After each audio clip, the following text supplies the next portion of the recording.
Escucha este dato. Aunque el relato sanchista-leninista diga que salimos más fuertes, la realidad es que las ventas de alimentos del primer trimestre del año, medidas a precios constantes, fueron las más bajas de los últimos 6 años. Empezamos.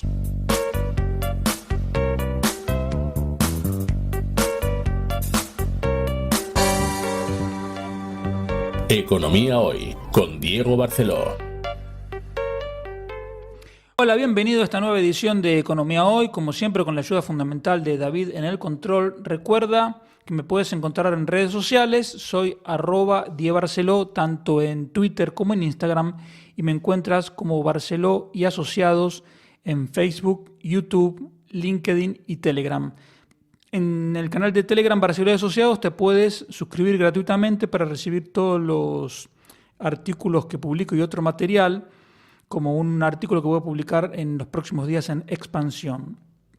El primer tema que te quería comentar esta semana es el quinto acuerdo para la negociación colectiva que se firmó entre los sindicatos y la patronal, las dos patronales, de la gran empresa y la de las pequeñas empresas.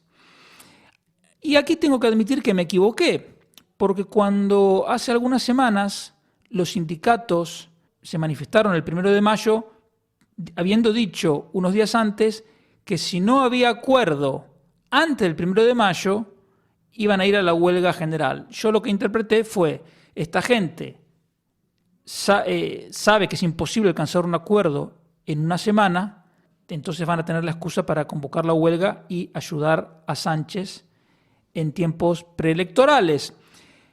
Evidentemente el acuerdo no se pudo hacer en una semana porque se firmó esta semana. O sea, pasaron 3 semanas aproximadamente desde que los sindicatos hicieron su amenaza. Mi error fue pensar que los sindicatos lo hacían para intentar ir a la huelga y bueno, nada, eso. Simplemente que en ese análisis me equivoqué.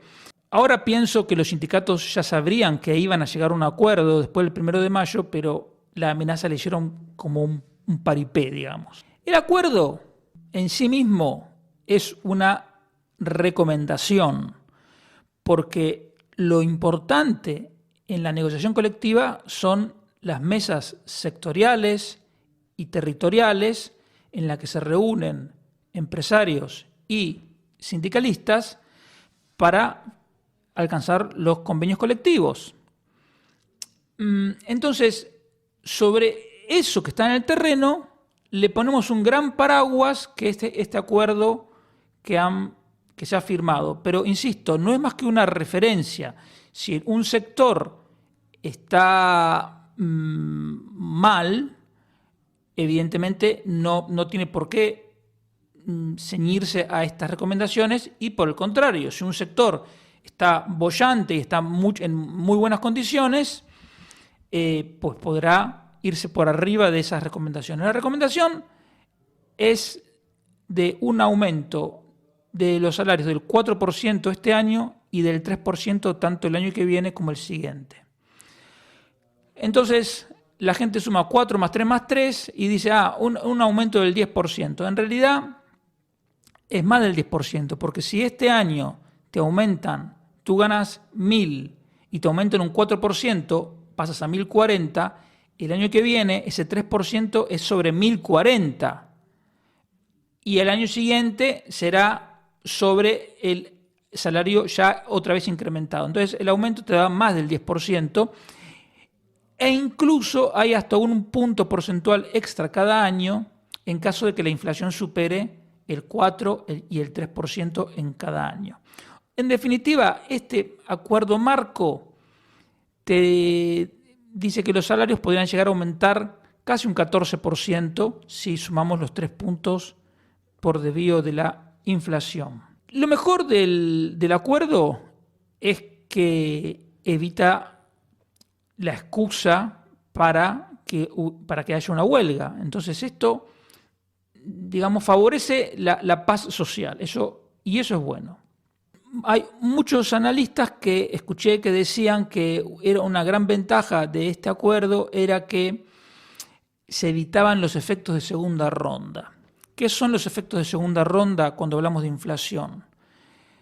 Es que, por ejemplo, a la empresa le suben los costes y tiene que subir los salarios, por lo tanto, sube sus precios de venta, por lo tanto, la inflación vuelve a subir, entonces los trabajadores vuelven a pedir un nuevo incremento de salarios, se los dan y vuelve a empezar todo el círculo. Bueno, desde mi punto de vista, eso es una descripción infantil de cómo funciona la economía y olvida lo fundamental, que es que la inflación es en todo tiempo y lugar un fenómeno monetario, es decir, solo hay inflación cuando la cantidad de dinero aumenta más deprisa que la cantidad de mercancías y servicios. Y además, hablar de segunda ronda, insisto, que no tiene sentido, confunde porque parece que los culpables de la inflación son los trabajadores y los empresarios, cuando en realidad son las víctimas, porque el culpable es el Banco Central Europeo. Y el único que gana con la inflación, como ya te he dicho más de una vez, es el gobierno. Entonces, efecto de segunda ronda, nada, porque tú imagínate que en la realidad se intentara llevar adelante ese círculo vicioso de los efectos de segunda ronda. ¿Qué pasaría? Si no hubiera una expansión monetaria, o sea, si no aumentara la cantidad de dinero, eso simplemente no se podría hacer, porque cuando el empresario volviese a subir los precios de venta, no vendería, porque simplemente no tendría demanda. Por lo tanto, aunque quisiera subir los precios, los tendría que volver a rebajar. Si no aumenta la cantidad de dinero, no hay forma de que aumenten los precios de manera continua. Por lo tanto, no tiene sentido hablar de segunda ronda. Y si se produjera eso, es decir, aumento de salarios, aumento de precios, nuevo aumento de salarios, nuevo aumento de precios y así sucesivamente, no sería por culpa de los trabajadores ni de los empresarios, sería por culpa del Banco Central Europeo, que habría seguido emitiendo dinero. Por lo tanto, que esto quede claro, y yo lamento que tanta gente importante tenga concepciones económicas tan equivocadas, insisto, como para decir esta tontería de los efectos de segunda ronda. El segundo comentario es esta nueva ola, que ya no sé cuántas olas hay, porque en la época del coronavirus te hablaban de quinta, sexta ola. Bueno, en este caso, en la del gasto público y la demagogia, creo que vamos por la, no sé, 20ª ola, no sé, 30ª, cualquier número de ola puede ser. Y me refiero a los nuevos anuncios de pagarles el Interrail a los chavales, además del bono de 400 euros para gastar en cosas supuestamente culturales. La idea de Yolanda Díaz de dar una herencia universal, es decir, cada chaval que cumpla 18 años darle 20.000 euros, simplemente porque sí. La idea, no sé cómo calificarla, de Ione Belarra, de crear una cadena de supermercados públicos que se llamen precios justos, etcétera, etcétera. Esto muestra dos cosas, o varias cosas. Por un lado, que la idea de estado del bienestar se ha vuelto completamente en contra de los ciudadanos. ¿Por qué? Porque el estado del bienestar se ha convertido en una cartera, o mejor dicho, un menú creciente e indefinido de prestaciones y regalos por parte del sector público, entregados a cualquiera por cualquier motivo y sin atender a ningún criterio mínimamente objetivo, con la única finalidad de favorecer los intereses políticos del gobierno de turno. Porque el problema, ¿cuál es? Que el gobierno no produce nada. Y cualquier cosa que dé el gobierno es porque antes se la tuvo que quitar a alguien.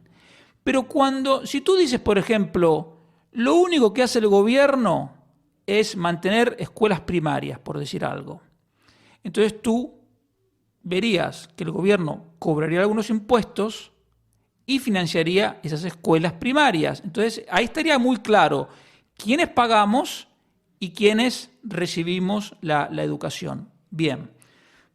Pero cuando la maraña de subsidios, regalos, prestaciones, que se suman, por supuesto, a los servicios de salud, de escuela primaria y secundaria, las subvenciones en las universidades, becas, etcétera, etcétera, es tal la maraña que es imposible saber quién paga qué cosa.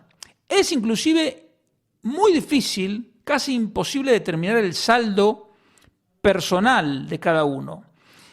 Lo que pasa es que los estatistas de todos los partidos son suficientemente listos para que la gente tenga la sensación de que gana. Pero es imposible que todos ganen porque no hay de dónde sacar para dar tanto. Y entonces los estatistas de todos los partidos dicen, vamos a hacer la retórica contra los ricos para que la gente se crea que esto en realidad lo pagan los ricos. Pero es que no hay ricos suficientes para pagar todo esto. Lo que te quiero decir es que esta fiesta de gasto y de promesas y de irresponsabilidad la pagas tú. Y es forzoso que aunque tú no puedas saber exactamente cuánto pagas y cuánto recibes, porque es muy difícil, te tienes que sentar y tener muchos datos, todos perdemos. Perdemos como sociedad y nos empobrece. ¿Por qué? Porque el gobierno, para financiar esto, nos quita parte del fruto de nuestro trabajo, nos quita una porción cada vez mayor. Y en lugar de nosotros decidir con nuestro dinero qué hacemos, lo decide Pedro Sánchez, Yolanda Díaz, Ione Belarra y toda la tropa que nos gobierna. Pero ¿tú qué crees que es mejor para ti y para el funcionamiento de la economía? Que la mayor porción posible de los ingresos de la gente, generados normalmente con trabajo, los decida la gente, es decir, que la propia gente decida en qué gastar, o que la mitad de tu salario lo decida Pedro Sánchez, qué hay que hacer con esa parte de tu salario. Yo creo que lo mejor es que cada uno decida qué hacer con su salario. Pero en el caso de Yolanda Díaz y de Ione Belarra, que son comunistas, ellas realmente tienen muy clara cuál es su meta y son muy hábiles en encontrar nuevos instrumentos y son muy hábiles también para saber presentarlos a la gente de manera que parezcan algo razonable, incluso benéfico. Ellas son personas a las que les parece bien lo que ocurre en Cuba y en Venezuela. Por lo tanto, lo que quieren es que España se aproxime a Cuba y a Venezuela. Y para eso lo que necesitan es una economía menos libre e incluso ciudadanos menos libres, porque en Cuba o en Venezuela tú no puedes hablar de política, tú no puedes publicar un artículo, no puedes hacer un programa de radio como este, y no puedes tener un canal de YouTube donde hables abiertamente, porque corres serios riesgos de tener problemas muy graves, tú o tu familia. Uno de las herramientas que encuentran, por ejemplo, en el caso de Yolanda Díaz, con la herencia universal de 20.000 euros, es romper los lazos familiares. Es decir, que un chico cobre 20.000 euros cuando cumple 18 años y siquiera se va a vivir solo. Y si quiere, se abre de su familia. Por ejemplo, rompe también los lazos sociales porque esos 20.000 euros, como te digo, se lo van a haber quitado a otro. Entonces, fíjate qué manera de fomentar el resentimiento y la pelea entre la gente. Porque si algún día se generalizara la visión de chavales de 20.000 gastando o malgastando esos 20.000 euros, la indignación de la gente crecería. Y además la contradicción es total, porque justamente los comunistas de Podemos e Izquierda Unida son los que quieren mantener el impuesto a la herencia y son los mayores defensores, por ejemplo en Asturias, del impuesto de sucesiones, que sabemos que es un atraco. Pero entonces yo digo, esta gente está en contra de la herencia cuando la herencia es el producto del trabajo de una familia acumulado a lo largo de generaciones. Ahora, de una herencia que surge de robarle a unos para darle a otros, eso les parece bien. Entonces es algo absolutamente incoherente desde nuestro punto de vista, pero desde el punto de vista de alguien que quiere demoler nuestro sistema de libertades, es algo perfectamente lógico. Y lo mismo en el caso de los supermercados. En Argentina, el control de precios de los kirchneristas se llama precios cuidados. Ha habido tantos controles de precios en Argentina que realmente es muy difícil encontrar un nombre nuevo. Pero cuando le dicen precios justos, es lo mismo. Lo que pasa es que Belarra va un paso más allá. En Argentina le imponen los precios a los supermercados y a su vez surgen de acuerdos con las fábricas. En cambio, Belarra quiere montar directamente un supermercado, una cadena de supermercados. Yo digo simplemente, o sea, esta propuesta no resiste análisis. E insisto, solo se puede entender cuando es gente que lo que quiere es destruir, no construir. Si el gobierno no es capaz de gestionar con eficacia sus servicios esenciales, como son la administración de justicia o el control de fronteras, ¿cómo va a gestionar un supermercado? Es verdaderamente tomarnos por idiotas. Y el tercer punto que te quería mencionar viene también sobre esta misma idea, que es la costumbre del gobierno de tomarnos por idiotas, pero referido ahora al caso de la vivienda. Yo te hablé hace un tiempo de este tema, pero lo quiero retomar porque es necesario tener el marco claro para saber de qué estamos hablando. Entre 2001 y 2021, y digo 2021 porque es el último dato que hay publicado, el número de viviendas en España creció casi un 24%. Y al mismo tiempo, en esos mismos 20 años, la población total aumentó un 15%. Por lo tanto, la cantidad de viviendas per cápita aumentó, no decreció en estos últimos 20 años. Por lo tanto, no podemos decir que haya una crisis generalizada de vivienda, una falta de viviendas generalizada. Incluso si nos limitamos a la población mayor de 25 años, la población total creció un 22%, es decir, también creció menos que el número de viviendas. Pero en todo caso, insisto, esa relación entre viviendas y población no empeoró, sino que mejoró. Tú fíjate este otro dato que a mí me llamó la atención. En 2021 había 450.000 viviendas nuevas sin vender.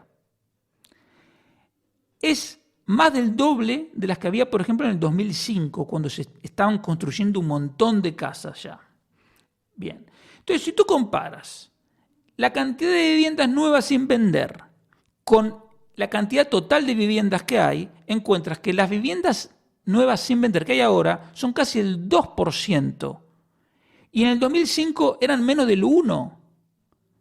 Entonces, lo que te quiero decir con esto es que no podemos decir que hay una crisis, un faltante de viviendas, porque de hecho están esas 450.000 viviendas sin vender.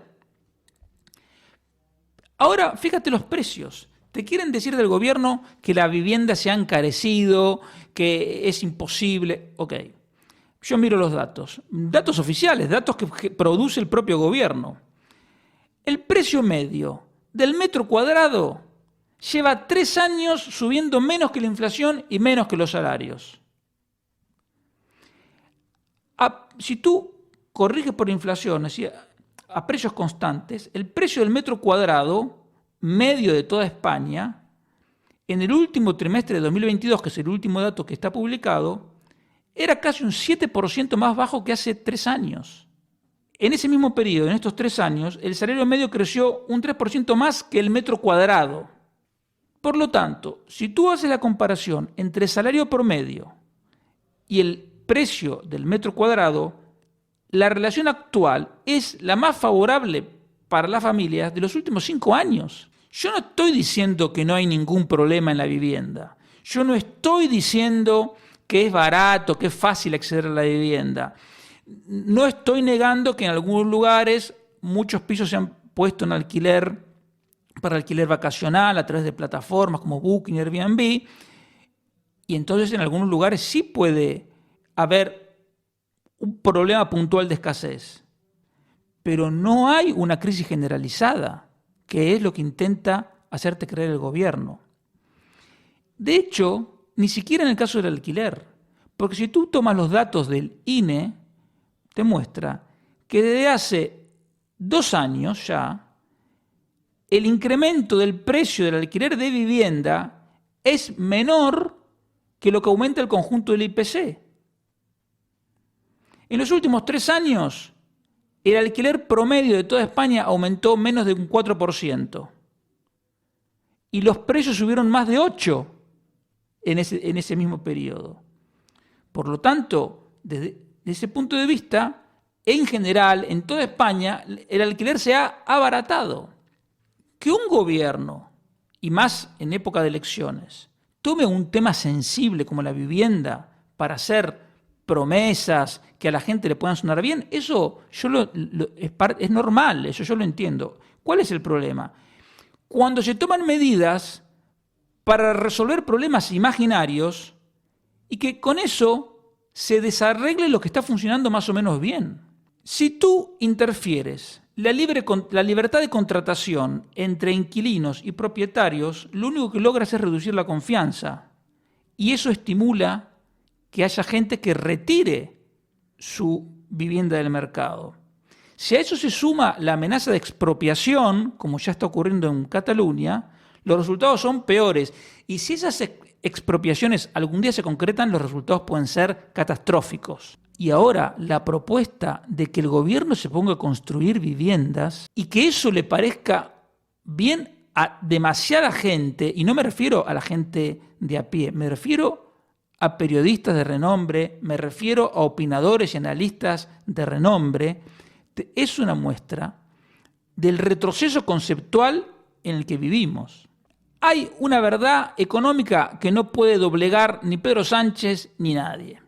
Si tú tienes un bien cualquiera y quieres que se abarate, tienes solo una manera, que es aumentar su oferta. Si tú quieres que baje el precio de la manzana, lo que tienes es que conseguir que haya más manzanas. Si tú quieres que baje el precio de los pantalones, tienes que hacer que se produzcan más pantalones.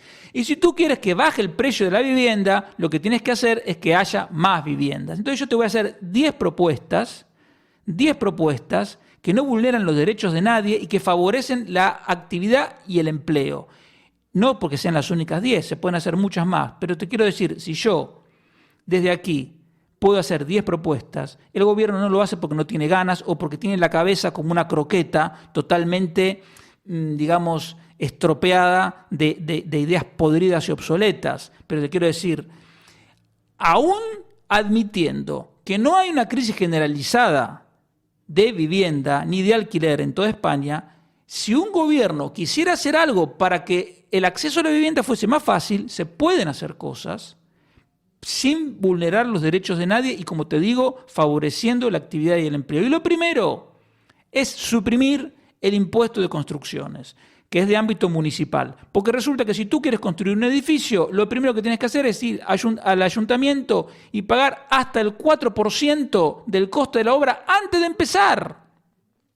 En Oviedo tienes que pagar el 4%, en Siero tienes que pagar el 3,65%, y así cada ayuntamiento de España. Señores, ¿ustedes quieren que haya viviendas o no? El impuesto lo que hace es castigar la construcción de viviendas. Es un impuesto que se puso, en realidad no sé cuándo se puso, pero que, digamos, podía tener cierto sentido en la época de la burbuja inmobiliaria, porque el gobierno decía, bueno, total, si los precios de los pisos van a subir, yo por lo menos me quedo con un cacho. Ok, pero eso ya no pasa más. Entonces, lo primero, eliminar el impuesto de construcciones. Lo segundo, todos los ayuntamientos ponen un límite de altura para construir. Si en lugar de dejarte construir 3 plantas, te dejan construir 5, no te digo hacer un rascacielos, pero construir un par de plantas más, el coste del suelo se puede prorratear entre más viviendas y por lo tanto bajar el precio de la vivienda. Es elemental, excepto para la gente que gobierna. Tercero, si a ti te interesa que baje el precio de la vivienda, lo que tienes que hacer es abaratar los costes. ¿Y qué costes hay? Un coste fundamental es el de la mano de obra. Entonces, se pueden rebajar las cotizaciones sociales, que en España son las terceras más altas de Europa y este gobierno ha seguido subiendo. Si quieres que se construyan más viviendas, puedes bajarle el impuesto de sociedades, y esta es la cuarta propuesta, a las empresas constructoras de vivienda, precisamente para que ganen más dinero, construyan más, haya más viviendas y baje el precio. Ok. Hay otro tema del que no se habla, que yo te hablé el otro día. El absentismo está en máximos históricos. Es alrededor del doble de lo que era hace 20 años. Y eso es un coste que tiene que pagar la empresa. Entonces, muchas veces el trabajador no puede volver a trabajar porque no le dan el alta. Y no le dan el alta porque hay un colapso o listas de espera para hacer las pruebas diagnósticas. Entonces, tomen medidas ahí, porque una persona que ya está en condiciones de trabajar no puede porque no le dan el alta. Luego, había que derogar la ley de vivienda que acaba de aprobar este gobierno comunista y reemplazarla por otra ley que diga, en primer lugar, que no es posible intervenir en el precio del alquiler y que ningún ayuntamiento ni comunidad autónoma pueda tomar ninguna medida que altere en lo más mínimo el libre juego de oferta y demanda y la libre contratación entre propietarios e inquilinos. Que se elimine esa distinción artificial entre grandes y pequeños tenedores, que se diga por ley que la vivienda es inexpropiable, para que nadie tenga miedo. Señores, ¿saben qué? La vivienda en España no se puede expropiar, simplemente, no se puede expropiar. Se podría dar una exención del 100% a las rentas de alquileres de viviendas principales. Entonces, ese sería un elemento que permitiría bajar el coste de la renta, porque si tú cobras 100, pero el gobierno te quita 30, tú dices, bueno, al final estoy en 70, pero si el gobierno te dice, no, mire, usted cobra 100 y no le quito nada, eso es otra cosa, entonces no tengo necesidad de aumentar esa renta. Y para no hacerla demasiado larga, si tú quieres facilitar el acceso a la vivienda, lo que tienes que hacer es favorecer el ahorro. Por lo tanto, tendrías que volver a poner las cuentas de ahorro vivienda que se quitaron y tendrías que volver a poner la deducción en el IRPF por el pago de hipotecas, que también se quitó. Entonces, ¿el gobierno quiere que la gente acceda a la vivienda o no? Entonces, que ponga las cosas más fáciles. La reducción en el IRPF, reducción de impuestos de construcciones, etc. Entonces, simplemente en vivienda, para terminar esta primera parte, no hay una crisis generalizada y todo lo que sea para mejorar, lo único que tiene que hacer el gobierno es dejar de molestar y de amenazar a los que saben construir y los que tienen viviendas para alquilar.